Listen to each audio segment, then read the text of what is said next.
Merci à vous tous qui avez choisi la PES TV pour suivre votre magazine Vivement Congo.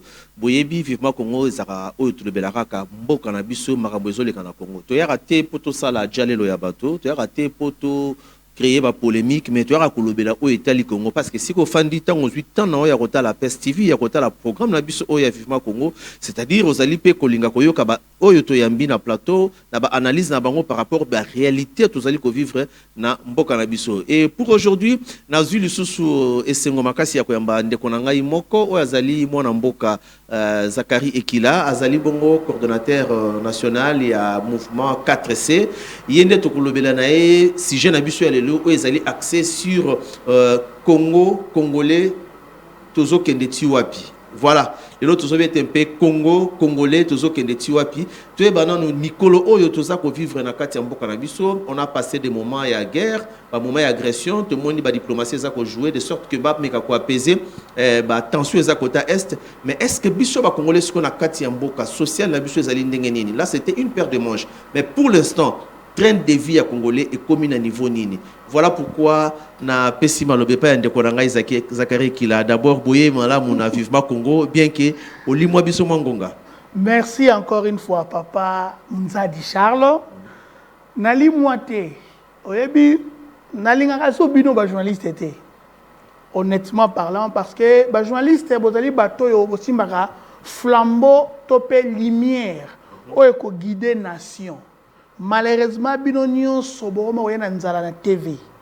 Mutu po le kana émission na yo soit face à le coupage, to akumisa mutu moko oyo za na avantage moko X or na sepeli le loko moti ko loba po yango za slogan na biso na kati ya 4C mouvement citoyen auto lobaka Congo égale Congolais, Congolais égale Congo. Biso to lobaka ke ko bonga ya Congo eza malamu ke ko leka ko bonga na ngai mutu. Parce que chez nous aimer égale travailler pour. Donc, dans les carana TVT, pour na kosa bato belginga peut-être na maele to na mbula. Dans les carana TV, pour na ramener batuto mais kako réfléchir. Mais au généraliser, ba journaliste nyo c'est ça batunyo sauter ba ça na yo kanisho na. Tant on a ça ko généraliser, ezali juste parce que na mokilio na kuta. Baloba langa muyaka moko afingisa bayaka nyoso. Et kaka na mokili oyo baloba langa dans toutes les règles, il y a des exceptions. Voilà. Donc tant on a zolo belo qu'on a dit que on peut kolongola ba misusu. Mais na pire esprit. Voilà, ça c'est un constat général. La pire esprit le lo oyo journalisme et comment on dirait folklore, na fanatisme baza mukie. Oyo so na talibango na gumbara mutu, ce qu'on permettre nga na gumbara mutu to na wo kaka pe na mona ka Fabien Kouswanika yaza na Bruxelles batoyo azako lo ba vérité pour l'intérêt général. Voilà. Tozongi na masolo to bengsilo awa oza 4C mouvement citoyen en tout cas na sepela parce que tu as kombo na yo 4C wana donc Congo na Congo mteza na kati ba 4C. Congo égale Congolais, Congolais égale Congo. Soko lobi ko linga Congo, tchana mutu no ke le Congo, c'est la maison des Congolais. Soko linga Congo, faut le bien être congolais. Soko pour le bien être congolais, il faut le paix bon environnement, il y a Congolais à vivre bien. Hein, comme ça environnement. Voilà, yango to tunio sikoyo toza lelo tozo sukisa, touti ko sukisa mois de juillet, toujours côté mois de août, tous les bandela mois de août, transition on a déjà dans ngana ye bayo, on s'appelle parents, na ebi ki kalami te pe ba rentrée scolaire ezoya, bana bazaki na vacances, mbokeza boye perception no tableau ya congolais, vie ya congolais na minute o ezandenge, perception no tableau ya vie ya congolais, yo en tant que mouvement 4C. Na osenga bato ba roza chance akola l'émission sasa ipi, bayo kanga na bokebi pe na limemia. Nazalaka na rubrique moko Oto cha concept oyo ngana cha ezali nani zoba. À la lieu où vont les Congos les plus malheureux et au pèse au pesanga passi ezaka congolais. Parce que congolais azali loko la prince o azana no enfant il y a moins de 5 ans. Un enfant de moins de 5 ans, qu'il soit prince ou princesse, à cause de la dictée par sa servante. C'est ça qui se passe dans le chef Yaba Congolais. Congolais, a yebi devoir. Il y a mouto, il y a bien excellence. Congolais, a yebi nyonso. mais il y a une difficulté à le fonctionnement des institutions. Congolais, il y a un diplôme, il y a un professeur, il y a une université, mais il y a un devoir, il y a un gouvernement. Il y a un tableau dans le ezali pasi pe mawa pona ba congolais o tozali pambate tozako bika lokola mwana o yazali prince il y a 2 ans na kati ya palais royal. Donc servante a dicté tempo. Yango moni la majorité des congolais ba comme les loba fanatiques. Pourquoi? Parce que ba yebité quels sont les devoirs et les rôles des institutions pour le bien-être des congolais lambda. Mais totalité na ndenge Congo ezalaki na kala tozako mona politique ezotambula na ndenge nango moni ke ba gouvernement ezosala musala na ndenge ezalaki à tort ou à raison to epte mais phénomène moko ebimi lelo ekoma que mutu alamuki epa na ye aye na TV ndenge ozaboye na émission aye ko défendre mutu moko boye oyo aza conscient que mabe ezosalama et comme on dirait musique hein et comme on est dans la émission musique mutu afandi be porte-parole aye bon lelo Fabregas Robert à côté boye lelo Ferré aza na répétition boye lelo na kermesse o papa chéri akozala et comme pe na kati ya politique comportement na euti wapi mutu ayaka nekaka lelo na yeko lobela Zakari ki l'envoie Zakari ki lazali donc danser azala action boye comportement et où tu as pas congolais. Non, les comportements sont nourris et financés par les acteurs politiques. Charles, nous n'avons pas de politique. Nous n'avons que des politiciens. C'est comme ça que moi je les appelle. Je m'explique. Au début, on fait la politique pour pallier aux besoins des autres. La politique est censée avoir l'apostolat. On ne vient pas dans la politique pour s'enrichir. Mais les gens ont compris que l'endroit le plus facile, comme intouchable, pour s'enrichir vite, c'est dans la politique. C'est ça qui fait que tout le monde est devenu acteur politique sans conviction. Alors du coup, au moment où il y a un parti politique mon côté na Congo, que ce soit l'opposition ou le pouvoir, on va prôner sur la citoyenneté, le civisme moral. Exactement. Dans le parti politique, les leaders politiques ont une autorité morale, comme le demi-dieu. Donc, c'est différent de le pasteur de l'église du réveil, le chef spirituel de la religion XY. Donc, c'est l'autorité morale ou rien. Je l'ai déjà dit dans l'émission Nayo Moko, ça fait des années, je le répète aujourd'hui, les militants de leur parti politique, ils sont en train de confondre la patrie et leur parti politique. Donc ils pensent dans leur tête que, comme Balobarango, vaguement sans réfléchir, que la politique est dans la mission de pouvoir et peut les concevoir le plus longtemps que possible. Moi je me pose la question, avoir le pouvoir pour en faire quoi? Les concevoir pour avoir fait quoi? Alors, du coup, le rôle de Nzalapé, c'est un chef. Il y a des Congolais autosali, mini Quinois, parce que j'aime bien parler de Quinois, c'est là où je vis. Avec toute ignorance et abrutissement, les gens sont devenus des fanatiques. Les gens se disent, Nakumisa Bemba, Nakumisa Kabila, Nakumisa Katumbi, Nakumisa Tshisekedi, Nakumisa Songolo Pakala, pour permettre yé Azwalipa. Or, Bosanike, Batunyoso Babengara la combo ya politique. Bakambi ya politique, tope ya mboka na nzela ya politique. Bazalaka na lotomo, o ezali mission régalienne, bango sangi basala pour l'intérêt à peuple. Alors du coup, comment na bango koluka na défendre Songolo pour opesanga 100 francs, Pakala pour opesanga 500. Du coup, na kati wana bon moto. La valeur même où est qui passe à la constitution, valeur citoyenne, où est créée constitution pour nous ramener dans l'unité à une construction d'un État souverain et indépendant et cause à la tête. Donc c'est-à-dire ceux qui vont sur le capot vont moins un franc, moins libre koliama boeza sikoyo. Donc pauvreté des autres d'abord on va comme c'est voulu par les acteurs politiques. Ça va appauvrir population pour population dépendre d'abord. Évidemment. C'est leur c'est ça vraiment carte au politicien babeta parce que le lo oyo na lo ba réseau koyo bandeko bolandanga bolimbisanga ezana ba famille osokei okuta bana noko na bango peut-être zanganga bazana noko na bonso za docteur bana frère na bango za mécanicien baza pe na musu aza chrétien musu aza musulman mais ba tellement à un moment donné dans la réunion de famille balobi au nom de la famille Ekila par exemple. Pourquoi divergence ya ba idée na biso ne photo kabona biso ba congolais? Pourquoi divergence ya ba opinion ya ba individu?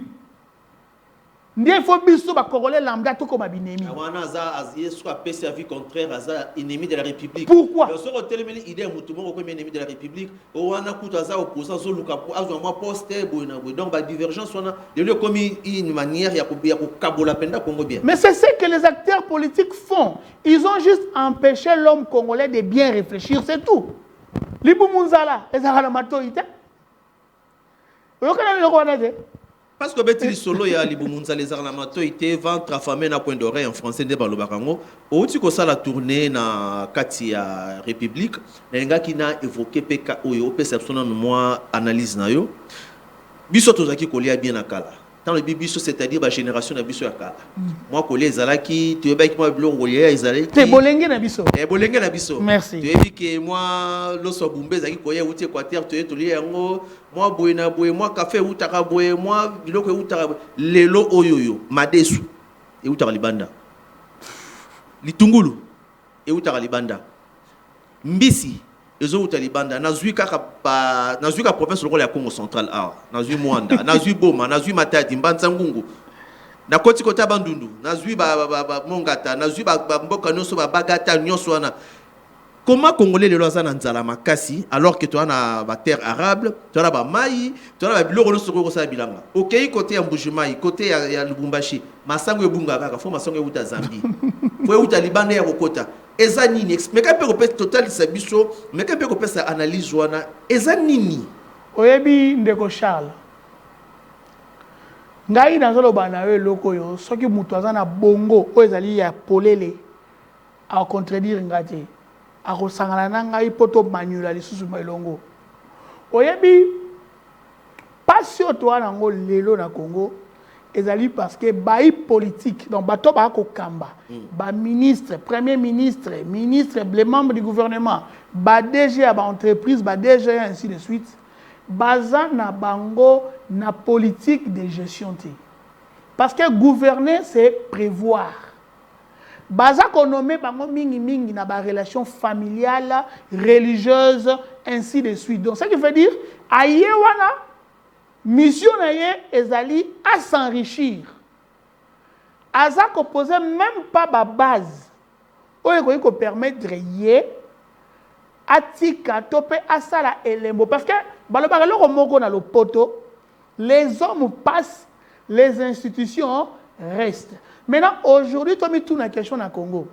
Quelles sont les valeurs institutionnelles pour la construction de notre pays? Aujourd'hui, les gens ont confondu les institutions aux individus.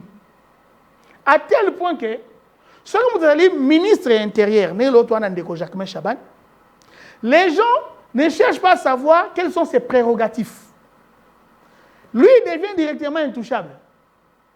Mais quelles sont les lois et la mission qui lui est confiée à faire respecter ou à respecter? Ce que Moutoumou a le ministère des Transports, le Jean-Pierre Bemba, les gens vont voir seulement le nom de Bemba est au-dessus. Mais c'est quoi sa mission? Donc, aussi longtemps, Bakambi Yamboka, Bazali, Koye, Bate, Badevoir Nabango. Donc, va se créer, va qu'on aura un mythe, Moroboui. Et si le peuple a Rosalaka Nanzala, et ça lui passe si peu mawa. Comment on a que la province où il y a une frontière, na Mboka X, survit à la frontière Wana, et dépendant de Mboka Y. Ce qui est en Mboka, la Mwanda, place na outil. Même Mungwa, et où Angola, dans le Bible, même Mungwa, et où Angola. Allez-y comprendre. Stoyoki ngana bino frontière le roi Bunagana. Tout est où na Uganda. Bandeko pe bana Goma ba témoigner, ba dépendara na Rwanda. Oh bazana Lubumbashi quelque part ba dépendara da Zambie. Et je te dis aujourd'hui, biso moko Kinshasa tout ça dépend na Brazzaville parce que beach oyo ba kangi ngobila mais côté de la local wana. So on t'a ndenge ba vivre frais côté wana, tu vas te dire au juste qu'est-ce que nous produisons? Alors, acteurs politiques au Bazali comme dirigeant na biso. Quelle est la politique pour lutter contre Bafé Wanezate? Des années, non. Apparemment, 65 ans, il y a un beau cannabis, tout célébrer qui 30 juin cannabis.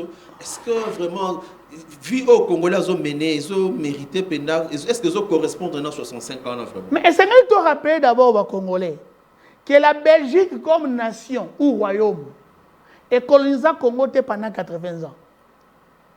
La colonisation n'a pas fait 80 ans. Allez consulter vos livres d'histoire. Parce que au départ, le Congo était les biens privés du roi Léopold II. Mais regardez la date où le roi Léopold II a légué ça au royaume de Belgique.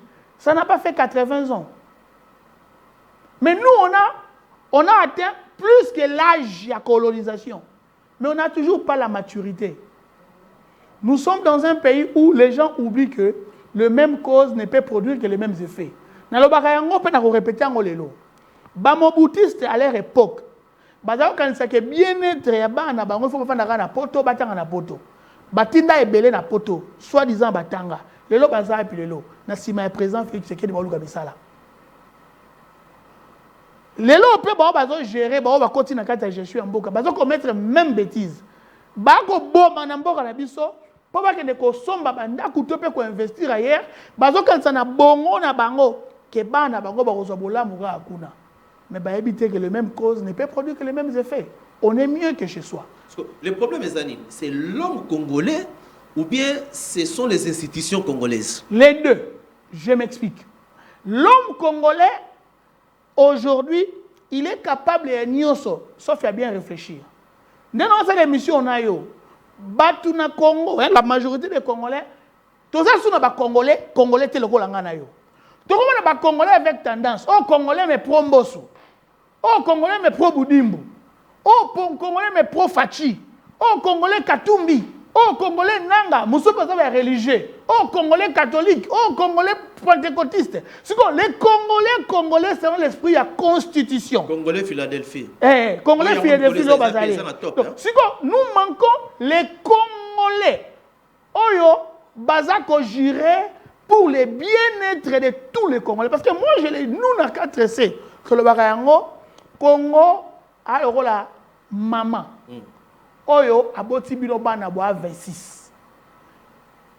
Parce que, ezana bande konangana oba Congolais, tu te okufa tokuta na bangote. Même le président Félix, même les anciens présidents Kabila et consorts, bakuta na ba Congolais nyo sauté. Mais bango bazana devoir que nanzele misala na bango, Congolais a senti rien à panier de ménagères. Congolais a senti Moussa na bango na sani. Et ça quand Moussa est présidenté. Et ça Moussa mini parce qu'il y a 4 constitutions na biso. Bato bana lotomo ya kosala, c'est le gouvernement. Aujourd'hui, c'est madame Judith Soumino. Mais bato bana lotomo ko surveiller misala ya gouvernement et ça la pour intérêt à peuple. Et ça ranini. Parlement l'article 100 de la Constitution. Mais les lois bato babo sani que parlement des fois surveiller misala ya gouvernement et comme IGF. Et les gens trouvent ça normal. Voilà. Donc, Parlement, ça a été. Parlement, ça a été. Donc, Maramboué Belé, c'est l'homme congolais. Parce que Congolais a évité que dans la République démocratique du Congo, tout dans une institution mineure. Chaque institution, selon la Constitution, elle doit vivre en autonomie. Première institution, c'est le président de la République. La personne de M. Félix Tshisekedi, il est lui-même l'institution. Ouais. Voilà pourquoi on l'appelle le garant de bon fonctionnement. De bon fonctionnement. Donc, il y a un parlement avec ces deux chambres. Sénat, chambre basse, la chambre haute. Il y a mis ça, c'est-à-dire gouvernement. Il y a mis les cours et tribunaux. Mais pourquoi l'homme congolais doit souffrir? Parce que l'autonomie constitutionnelle, c'est-à-dire qu'on se faire appliquer dans le quotidien de la gestion. L'Assemblée nationale, et si on crée Mibeko, pour que les Congolais, et comme on union sacrée. Qui est l'autorité morale de l'union sacrée? C'est le chef de l'État. Donc c'est que l'Assemblée nationale des deux chambres, on a le lot, côté qui va à l'encontre de la personne du président de la République, même si c'est pour l'intérêt des Congolais. Les gouvernements, déjà le gouvernement Nabiso, son ministre Rosala, c'est sous l'impulsion du chef de l'État. Bao bazali censé être autonome. Batala, C'était aussi mbaté. On a tra kuna matadi on a traité na moi 4 qui a pamba. Nyonso ba privatiser ngo. Ba otala ngote. Ba otala kaka qu'est-ce qu'on va faire pour faire plaisir à la personne du président? Les cours et tribunaux n'en parlons pas. Est-ce que mon président sotinda bangoto bango bazonga ba plaire? Je me souviens, paix à son âme, de Niwa Mobutu. Il avait écrit dans un texte wana. Il avait dit nous les Congolais nous fabriquons nous-mêmes nos dictateurs. Nous-mêmes, nous fabriquons nos dictateurs. On m'a dit la fin de Sikobo. C'est parce que nous avons des jeunes entreprises Mogo. On a les amis de Zacharie qui là-bas au Bima. En parlant des amis, on comprend que les amis de Ilunga Ilukamba, on dit que Bunga va nous bon, les amis de Bouzit, les amis de Matata, les donc, du coup, les gens ont perdu la valeur morale, on se bien à la valeur citoyenne, qu'on faire passer l'intérêt commun avant l'intérêt privé. Et ça n'a mis tout à batouté. Nous avons le bango de Moussa Andofinganga. Moussa Koutunga ba ko luka munazaka na nyonga mutu mona futata ko luka on ne po. Te moko pa ko lobaki ba PCK poste so ba subongo. Siko Moussa pazana aloba azolinga kota. Azoloba na pozwa. Mais yo siko na loba siko. Yo zo tirer nini. Parce que la mission n'a mis ça, et ça qu'on ramener Congolais sur la réfléchir pour na bola mon abisso. Ce qu'on dit que Zachary par rapport à diagnostic nous sur PC Oyoyo, quelle est la vraie solution? La vraie solution, il faudrait que l'homme congolais a comme à mesure ya koloba non à homme politique congolais.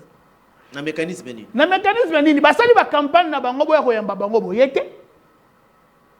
On comment? Mais moi quoi ngeza wana ti. Yango au moins Moutou mon côté. Obi la liberté, ça s'arrache. Obi, on a dit que président Nangaïzali, Félix Antoine Tshisekedi Tshilombo. C'est le président de la RDC. C'est mon président. C'est lui. Le président de tous les Congolais. Évidemment. Maintenant, c'est quoi? Est-ce que le Congo est né quand il y a comme président? Il existait avant. S'il faut respecter la constitution où il y a prêté serment sur Yango, il est le président à vie. Non. Le problème est je dois soutenir les idées du président si ça va à l'intérêt des Congolais, de tous les Congolais. Donc, aujourd'hui, on n'a pas des gens qui peuvent dire non avec respect. Solution. La solution, c'est l'homme congolais. Tika cause à la fanatique. Il y a homme politique. Luka Oyeba. Aza ministre, devoir des anini. Aza PDG, mission des anini. Aza Songolo Pakala, Aza payé par l'argent des contribuables congolais. Mission naye au baos de la les anini. Et tant si on a mission naye, est-ce qu'il y a ça comme il faut? Parce que sans quoi aujourd'hui je te livrerai. Et ça n'a ministère au tir dans les athées dans le Congo. Tu as pas d'entreprise au tir dans le DG dans les athées dans le Congo. Tout ça peut être et donc il y a l'État pour rien. Voilà. Parce que tous les chutés na yo na qui matière réservée yo na ko salon pe na tome 1 tome 2 tome 3 to salipé parce que congolais azape na posé ya makambo abona ebi ke ba mususu pe ba fani bazolo ba to aboye bazanga rasusu na Congo pour Congo comme ka ya ba jalelo mais lelo ba to aboye bazo réfléchir droit avec objectivité baza susu mingi te faut na be kisomba lebele so ngana tout na poto chuté parce que tu comme na souka. Ah bon. Chef de l'État a sali conseil des ministres a passé une instruction ferme sur salité à Kinshasa. Alors, il faut trouver solution. Il y a une orientation. Il est chef de l'État. Mais entre-temps, tu as un gouverneur. Au moins, chef de l'État continue à Makambo. On met un gouverneur. Quand le fanatique na bango ba comprendre ngate ba mona ngonde na ina fingi to na ini. Est-ce que pour la propriété, il y a province moko X. Il faut seulement l'implication du chef de l'État. Est-ce que vous voyez que Moko le roi Kinshasa, non seulement que tu as un gouverneur, Daniel Bumba, mais tu as un gouvernement provincial. Est-ce que je ne sais pas. Ils sont payés. Les ministres provinciaux sont payés. Ils sont même dotés de la voiture, de logement. Ils ont contribué le Congolais. Mais pour passer la moussala, il faut que le chef de l'État intervienne. C'est pour ça que le chef de l'État a sanctionné tous ces gens-là. Balongwa. Voilà. Non, c'est pas peut-être qu'on a scandalisé Bino. Bon, on dit, dans cette publicité, le hôtel Limisanga, na kota kami na concession i texte. Parce que Moussala nanga et Mimanga kuna. Mais je me demande qu'à chaque fois, on a une prévention pour garder concession dans bango propre. Et puis, elle sera toujours propre. Moi, je pense que, à ta autant raté, ce qu'on a une fonction X, qu'est-ce qu'on peut faire pour améliorer, pour changer? Mais bateau ba côté na combo ya politique ya mboka na biso na gouvernement provincial et puis tout ça dans l'assemblée provinciale pas à niveau. Donc constitutionnellement chaque province est en autonomie et chaque province est comme une petite nation. Mais que font ces gens-là qui sont payés? Il faut que le président n'alloue. Moi j'aurais souhaité que le président sanctionne. Voilà. Pour Zachary qui est single qui président Félix Tshisekedi a sanctionné par le mot Daniel Bumba. Pour la Zachary qui l'a été, pour la vérité à Congo, pour la mouille à Congo. Voilà. Tant que tu as ça et l'autre, pour nous caresser na bapoil. Moi le Congo, toujours en air moko le ba parcelle familiale na biso. Ata ya na bino moko, soka linga teka lupango ya famille, bo tele melaye. Ata mde ko bino moi sur lambaka. Soka ko lamba biloko bino bolinga ko lia te bo tele melaye. Il faut à un moment donné, tout ce fanatisme. Tu comprends que le Congo, c'est un bien commun. Les gestionnaires, les dirigeants, ils ont des devoirs pour le reste. Voilà. Tu vois qui sont les remaniements? Tout le monde est agité. Les réseaux sociaux sont na kokumisa, nyon se salami. Oza pour ou contre remaniement? Oh, nous avons pour, il y a destituer parce que ça la nini. En toute vérité, tant que un ministère moko ou le ministre des États comme ça est bien et qu'ils se retrouvent dans le quotidien à Congolais, dans le social à Congolais, dans le secteur. Voilà, c'est par cette c'est Nabandeli. Bon, tant que ministre moko au secteur na ye Congolais à jouir, Congolais lambda à jouir. Dans le basi d'abord on a banate, dans le Congolais lambda. Makambo est le problème de la famille. Pardon? Le problème de la famille. Parce que j'ai un frère qui est ministre. Mais dans le secteur, les Congolais se retrouvent dans Nini. Les Congos vaut mieux que ma famille. Les Congos vaut mieux que ma famille. Une parenthèse. Dans la tombe ya maman dans le cimetière à Mbetseke. Dans le cimetière à Mbetseke, il y a une profanation de tombes au Salama. Je me suis dit, merci Seigneur, tu nous as aidés à Ocha Pierre Tombal. Les gens sont en train de saboter là où il y a les os de nos ancêtres. Pour ne bino bobo sambela peut-être na chité nango. Botan la Bible. Bana Israël Jacob epsay bango mukolo boko linga bo bima. Botika mikuwa nganga na mabele oyote. Mikuwa esika bakunda ba noko na yo, ba koko na yo, ba papa na yo. Il faut la garder comme quelque chose de sacré. C'est l'histoire de ton existence. Je suis congolais parce que ma mère fut congolaise, mon père fut congolais. Je suis le frère de X, Y parce que maman les a mis au monde. Mes oncles, mes tantes que je peux chérir et aimer parce que ma mère m'a mis au monde. Le Congo vaut mieux que nos familles biologiques. Parce que les autres, ma famille biologique, ma famille, ma bonga. Non, tant que ma Congo, mais yo sur la nango yebi. Mais malgré ma bonga, tant que tu as un embouteillage, ils sont surtout quand on a un embouteillage. Tu as un surtout. Il y a un bonga famille na bino. Tu as un embouteillage. Tant que ma boule est salama, boule est bête, biso se topo la boule moko. Donc pour l'intérêt du Congo vaut mieux que l'intérêt de ma famille biologique. Voilà, c'était une prestation, il y a tome 1, puisqu'on a vu dans ça 5 tomes dans Zachary qui l'a. Merci. C'est vraiment, je te promets, ça c'est un rendez-vous que je donne au public. À tes collègues, à chaque fois, mais dans la première partie, donc ça, c'est 5 émissions. Dans le secteur de Congo, vraiment, vous avez belé qu'on a national, peut-être un peu sur 20 secondes, le bar le Kambumoko. Congolais, pardon, tu es la fanatique. Côté qu'à venir, na yote na bateau bazo bomango, ba politicien. C'est tout genre, hein. Même opposition, bien opposition. Il faut faire la caméra. Ils ne sont pas vrais envers nous. Message clé à Zachary Kiloto et Mbaki na cadre et vivement Congo. Merci Nabino no Sobolandi émission. Commentaire ezate to sela on na munoko oyo bison soto landaka lingala les am munoko na biso. Na pesi vraiment attention moko pa bandeko batala ka biso banzela ezako beba toyeba pe nani azobebisa nzela. Pourtant ba ko bongisa ezobeba lisusu. Mais banani bazobebisa nzela.